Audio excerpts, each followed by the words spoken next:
Shalom, saudara-saudara dikasihi Tuhan. Berjumpa kembali kita dalam saluran ini, saudara. Kiranya Tuhan memberkati Bapak Ibu dimanapun berada. Cinta kasih Tuhan yang selalu menyertai, menjaga dan melindungi saudara.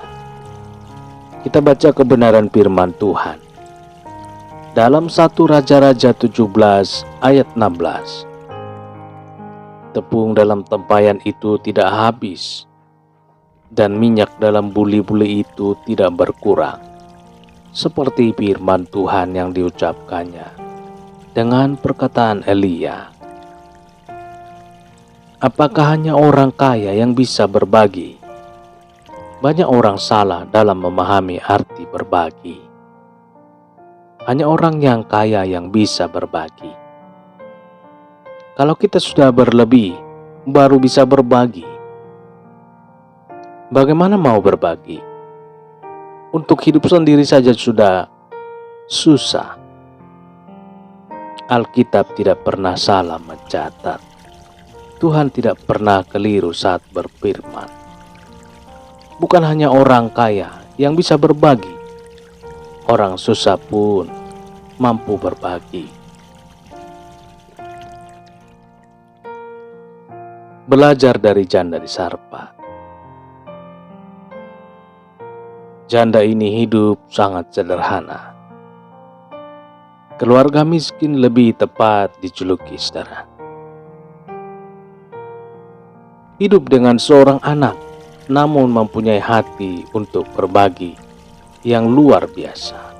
Keberaniannya untuk berbagi dengan orang lain, walaupun hidupnya dalam keterbatasan, patut diacungi jempol.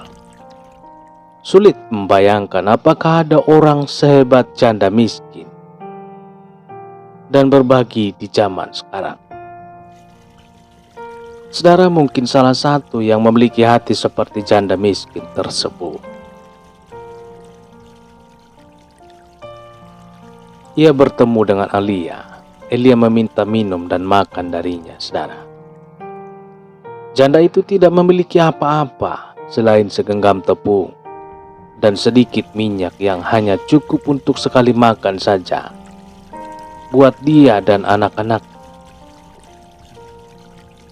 Keputusan yang harus diambilnya sangatlah berat, apalagi saat itu sedang musim kemarau yang berkepanjangan. Ia tidak punya stok makanan lagi. Ia tidak tahu apa yang akan dimakannya besok. Menurut perhitungannya, ia dan anaknya akan segera mati. Dalam pergumulan yang maha berat itu, tiba-tiba Elia meminta makanan kepadanya. Wajar sekali jika ia keberatan. Tetapi Elia meyakinkan janda itu, saudara, bahwa beras dan minyak dalam buli-buli tidak akan habis selama musim kemarau. Tuhan akan menolongnya. Saudara bisa berbagi dalam kondisi seperti janda itu, saudara. Ini memerlukan keyakinan yang sungguh dari janda itu untuk mau berbagi atau tidak. Janda itu memang sangat luar biasa. Imannya sekokoh batu karang. Akhirnya ia bersedia membagi sebagian roti yang dimasaknya kepada Elia. Dan lihatlah, saudara, ternyata benar.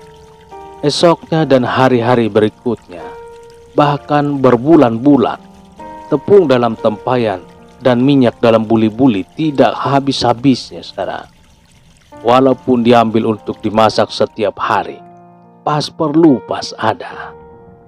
Hingga datangnya musim hujan, di mana kelaparan berakhir. Apa yang Anda miliki saat ini, saudara? Berapa sisa uang tabungan Anda, saudara? Masih berapa banyak beras dan bahan baku untuk makan yang Anda miliki? Apakah hanya untuk sekali makan saja? Apakah tidak ada lagi cadangan yang Anda miliki? Mengapa Anda tidak mau berbagi seperti janda ini?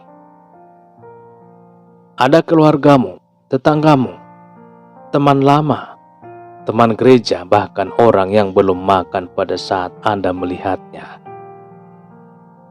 Di musim pandemi seperti ini adalah waktu yang paling baik bagi Anda untuk berbagi. Mungkin tidak banyak. Saudara bisa membuat nasi goreng dengan telur dadar untuk dibagi kepada 5-10 atau 20 orang, saudara. Anda bisa juga membuat nasi bungkus dengan lauk sayur, ditumis dan orek tempe. Berikan kepada tetangga atau tukang sampah yang lewat di rumah Anda esok hari. Atau hari Minggu sambil Anda beribadah ke gereja.